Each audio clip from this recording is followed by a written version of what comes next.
Thank you to iFixit for sponsoring this video. I bought 44 broken handheld game consoles from eBay. Let's see what I got and see if I can fix them. Now I have opened this box up because I had to get out some PS Vitas that I used in my 9 broken PS Vita video.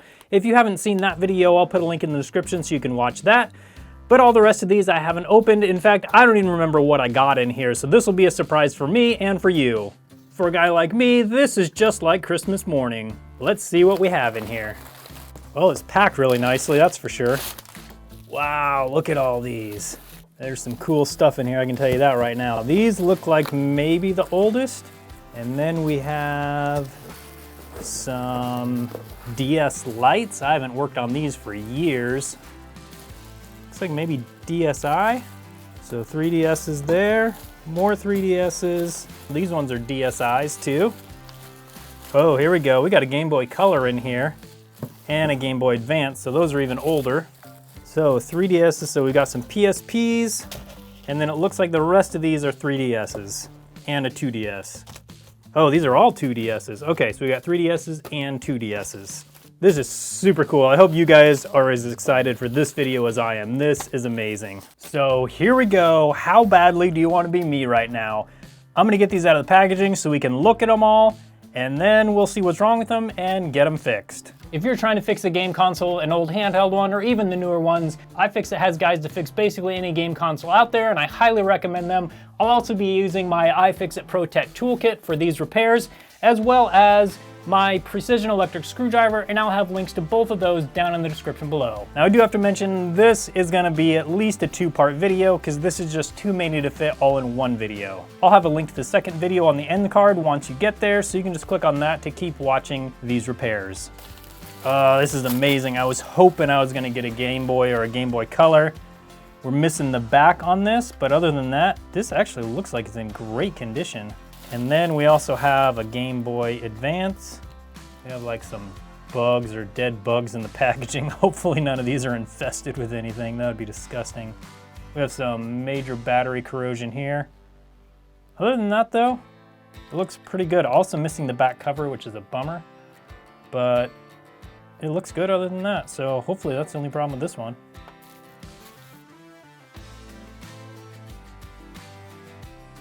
So we've got this Advance Sp. Looks good. This is an AGS 001.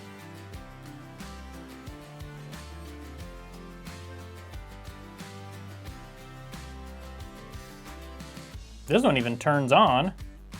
You know, these are not in great condition cosmetically, at least a lot of them, but this one turns on, which is cool. Wow, this one turns on too. This one apparently was used as a tester, so hopefully this one's good, who knows. That's all the Game Boy Advance SPs. Let's move on to the Nintendo DS. The crazy thing about these DS Lites is when I first started doing game console repairs, this is what I started with. I would buy them on eBay or Craigslist or wherever I could get the best deal, and I would buy them there and then repair them and then sell them on eBay. I get a lot of questions about how I started my repair business when I was running it, and this is how it started. I just started buying and selling these, and then I learned as I went and kept buying more expensive game consoles until I got to the PS4, which is the newest one at the time. And then I built a website offering PS4 repair services, and the rest is history. I just kept growing from there, and I started in my garage, and I just kept working my way up until I had a business that brought in a full-time income. That's all the DS Lites. Let's move on to the Nintendo DSi.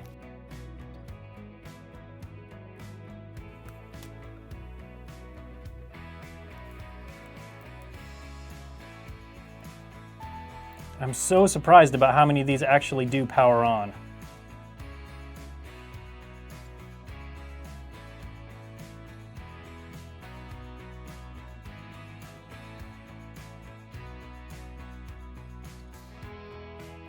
Now it's time for the PSPs. I paid $560 for all of these broken game consoles. That comes out to about $12 each, which means I could probably make money just by selling them off one by one, even if they're broken. Since most of these are probably fixable, I'm gonna fix as many as I can, and then I'll sell the ones that are fixed as used, and then I'll sell off the ones that are still broken as for parts. With all that taken into consideration, I think I can make a good chunk of profit from these. And now we're gonna move to the Nintendo 2DS's. We got a blue light, but no screen. Oh, here we go. Wow, this 2DS actually powers on. That's good news. And then we also have a red 2DS. There's no power there. Oh, and a surprise here, we got a DSi XL. These were very cool. That'd be awesome if we could get this working. No power. Looks like it's in not too bad a condition though. And finally, we have the new style 2DS that does power on. And we can get a picture on the screen. Next, we have the 3DS's.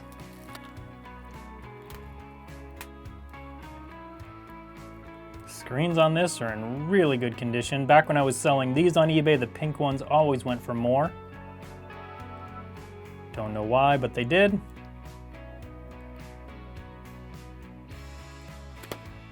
So far, I'm super encouraged because a lot of this stuff does at least power on, so that's great news. But once I get done with this, I still have to figure out what exactly is wrong with all of them and why they were sold in a 4 parts listing. And the final group of handhelds I'm looking at are the Nintendo 3DS XLs. Okay, we even have a special edition. That's cool. Doesn't power on. Wow, that's amazing. I really want to get this one going. Someone else has been into it though, so that could be a problem. But that would be super cool to get this one going.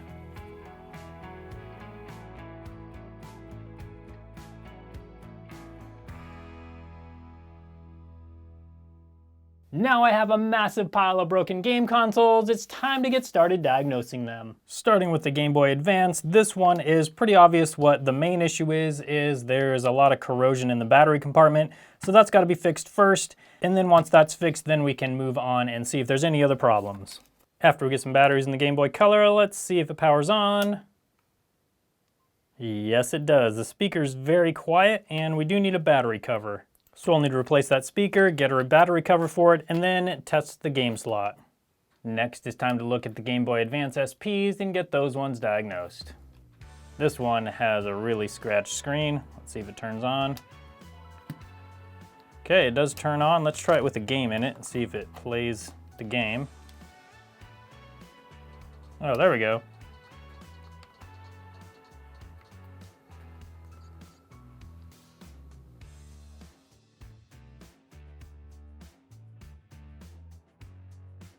Now I'm gonna look through and diagnose the rest of these Nintendo Game Boy Advance Sps, and I'll let you know what I find at the end, and then we'll move on to the next handhelds.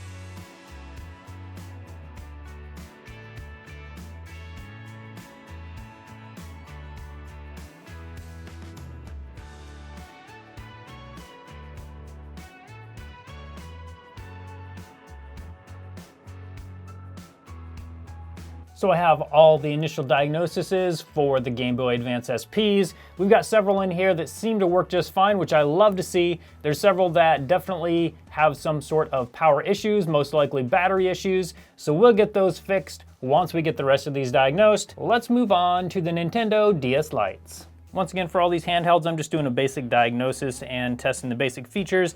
I'll do all of the in-depth testing off camera, as that does take quite a bit of time. So let's get started on the Nintendo DS Lites and see if we can figure out what's wrong with all of them. So this first DS Lite does not play DS Lite games, and then it also does have the broken hinge. I probably am not going to be replacing any broken hinges, but I might do another video where I do a restoration of one of these guys if you guys want to see one, where I would probably just replace the entire shell if it needed a hinge repair. Let me know in the comment section if you want to see that, and I'm going to get on with the rest of the DS Lite diagnoses.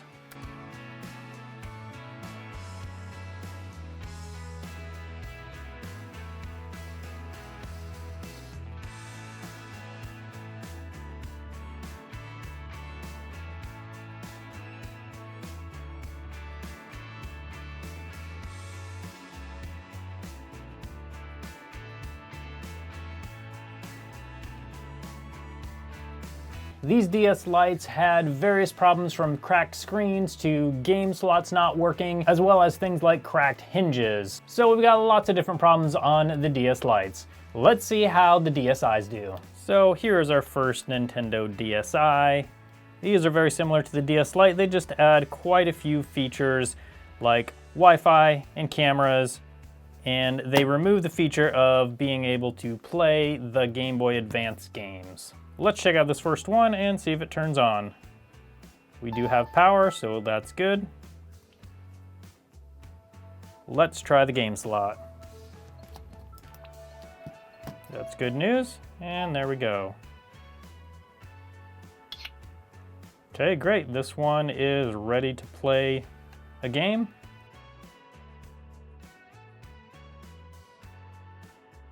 So great news on this first DSi. It looks like I don't see any problems so far. I will do further testing off camera, but so far things are looking good. Let's hope we have this much luck with the rest of the DSi's.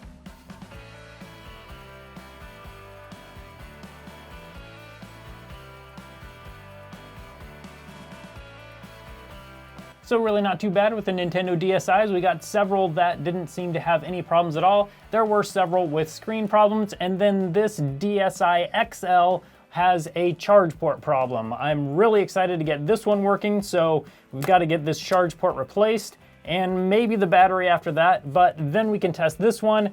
These are super cool. I've always loved these ones, even though they're basically totally obsolete now. They're still super fun, and I'm looking forward to getting this one fixed. And now it's time to look at the Sony Psps. I think Sony Psps are actually really cool little handhelds. I feel like they were probably quite a bit ahead of their time, but for some reason they never really caught on, and sales just weren't really ever that impressive, especially compared to things like the 3DS. But luckily we've got a few here in this lot, so I can try and fix them on camera. So first things first, let's see if it plugs in and charges, and then we'll test the other features.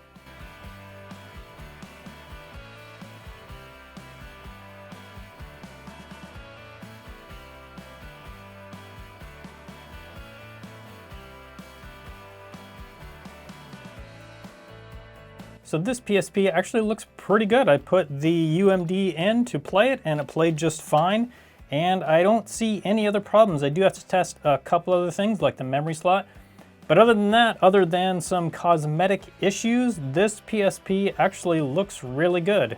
I'm gonna get all the rest of the PSPs diagnosed, and then we'll move on to the next set of handhelds. So that's all for the PSPs. This one has a faulty charge port. There are several others that won't play games. And then that first one looks like it's working perfectly fine. Now that we have the PSPs done, let's move on to the Nintendo 2DS's. I've just got these two Nintendo 2DS's, so we'll check these, and then we'll move on to the 2DS XL and then the 3DS's. Let's first of all see if it powers on. And we got a blue light, that's good news. Backlight's on. But, oh, there we go. Okay. Let's see if it plays a game.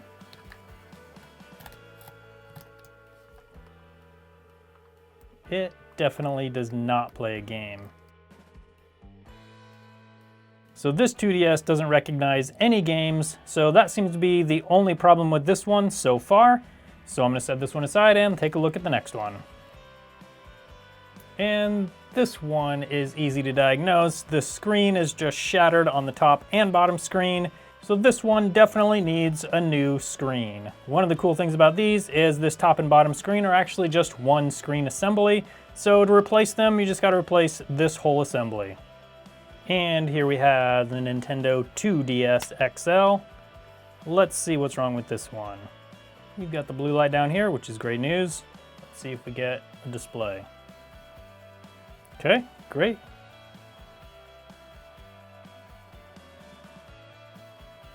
Okay, it does recognize a game. I did have to push this game in and out several times to get it to recognize it, but now it does recognize it every time.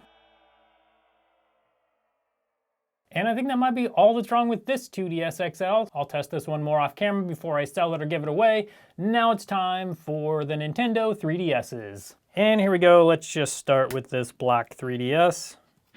It looks like maybe some sort of liquid damage. Let's see if it turns on. We've got a blue light, that's good news. Okay.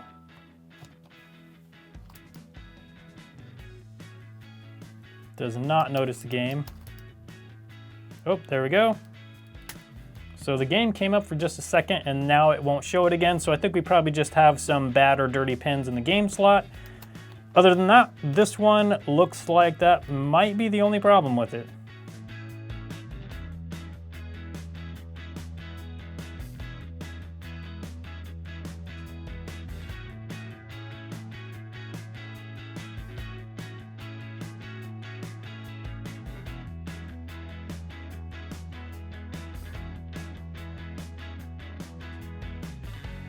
So this 3DS Pokemon 20th Anniversary Special Edition is one of the ones I got in this lot. I'm gonna be looking at this one last. I'm gonna look at the 3DS XLs first, and then we'll get to this one. First up, we have a pink 3DS XL. Let's see if we can figure out what's wrong with it.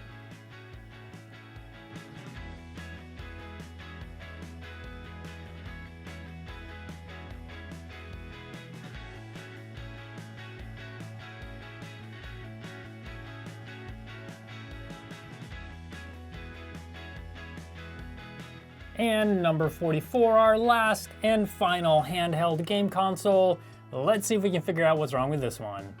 As I said earlier, this is the Pokemon 20th Anniversary Special Edition. It actually came with interchangeable plates, so you could have the red plates or the blue plates. This one just has the red plates, and I can already tell someone's been into it here, and this is not all the way attached, so this should be an interesting one. It actually does turn on, which is kind of crazy. Wow, and it actually shows up on the screen and everything. Nothing works. Well, this is actually great news because that means there may be more of a chance we can get this one working. And I can see some big problems already. This whole thing has been eaten out, probably because they stripped a screw out and the only way to get it out was to break all the plastic apart. That's a bummer because I don't want to replace this entire plastic piece because it's probably hard to find one that's even close to the same. That being said, I still will look because it would be nice if we could bring this back to original condition. Now that I've taken a look at all of these 44 broken handhelds, it's time to get to the repairs, and I'm gonna start with the Game Boy Color. We're on this, the speaker is awfully quiet, and we need a new battery cover. Unfortunately, these battery covers are really hard to find that are in good factory condition that are made by Nintendo. So I did have to buy an aftermarket one that's not going to match the green exactly, but it'll be close and it'll make it look a lot better. First things first though, let's get this speaker replaced and then we'll move on to the battery cover.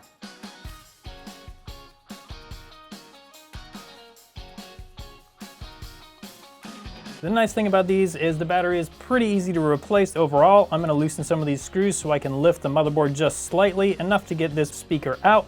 Then we'll put the new speaker in, connect all the solder connections, and then put it back together.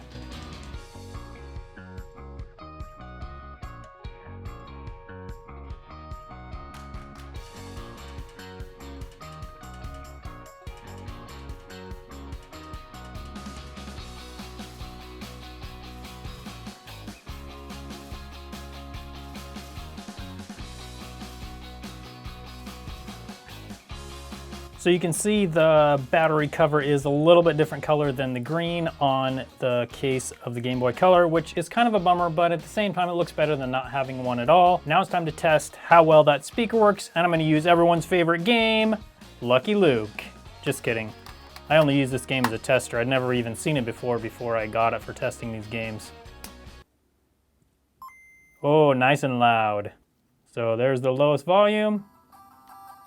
And there's the highest volume. That's exactly what we're looking for.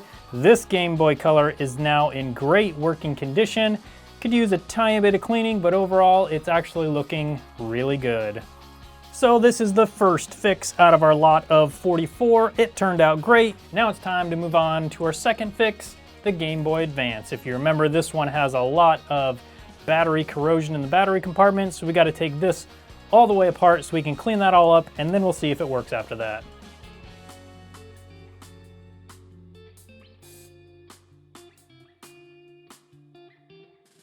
Remember the good old days when everything was just held together with screws?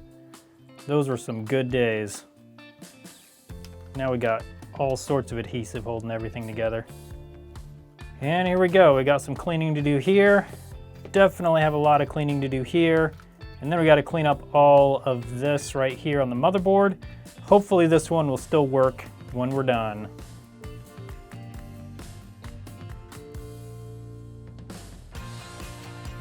But after looking at everything, I think this one might be completely fixable. Let's get it all cleaned up and see what it does when we try to turn it on.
And this is the replacement battery cover for this Game Boy Advance. It also doesn't match perfectly, but it's a lot better than not having cover at all.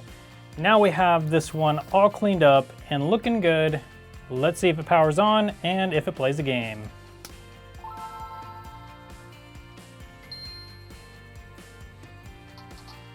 All right.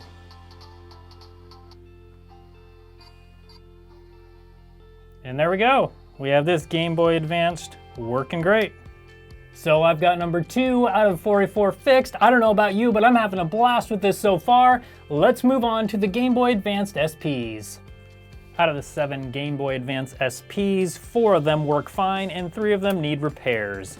This one has no power, the orange light goes on and then right back off. So automatically I'm suspecting the battery, so let's put a new one in and see if that'll fix it. And we have a slightly pink sticker right here, liquid damage indicator, so there could have been some liquid in this. I'm still gonna put a battery in it, see if that will fix it, and if not, then we may have to take this bottom cover off and have a look at the motherboard. And let's see what it does. Oh, no power still. Okay, so I'm gonna plug the charger in, see if we get an orange light. If we do, that could just mean the battery that I bought is discharged. Let's try that first. Let's see what happens when we plug it in now. And there we go, we get a charging indicator.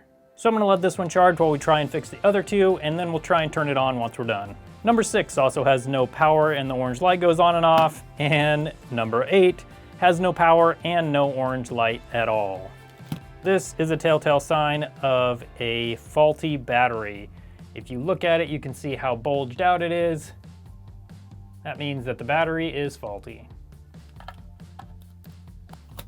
And let's see what happens. And there we go.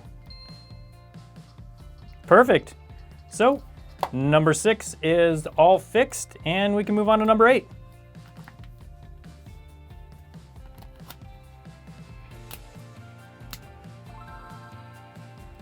Number 8 is also working great now that we have a new battery in it. I'm gonna take a look at number 5 and see if that one turns on now that it is charged. Still no power. So I gotta get the bottom cover off and see if we can figure out what's going on with the motherboard. I'm guessing some liquid damage, but let's find out. The screws out. Let's take a look and see what's going on. Oh yeah, we got liquid damage there, over there, over there. Actually, I think we have some insect, well, not damage, but some insects that used to be in here. It almost looks like cockroaches, which is disgusting. So I'm gonna get this motherboard the rest of the way out so we can inspect the rest.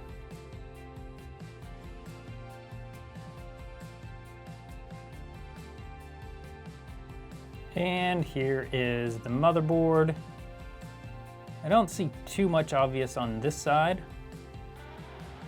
but on this side, we definitely have some liquid down there. And just from the looks of it, I think this switch is just totally bad.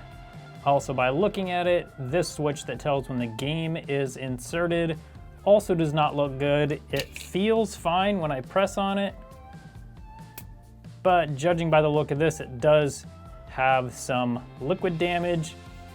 The other problem with this that's absolutely disgusting is it did have some sort of baby roaches in it, it looks like, which is just disgusting. So at this point I have to decide if this one is worth trying to salvage, as there's also little old dead cockroach pieces in here too, which is also disgusting. I'll have to see if I can even find these two switches and then decide if it's worth it. But for now, I'm gonna call this one probably not gonna be something I wanna fix just because of all of these issues. Like I said, if I find these parts, then I may go ahead and fix it later in the video. But for now, this one is gonna be not something I wanna fix at this time. Part 2 of this video is on your screen now, so click on that if you wanna see that and come hang out with me over there and see how many of these other handheld consoles are fixable. Don't forget to check out iFixit for parts, tools, and guides to repair all of these consoles in the description below. Thank you so much for watching, and I hope you have a good one.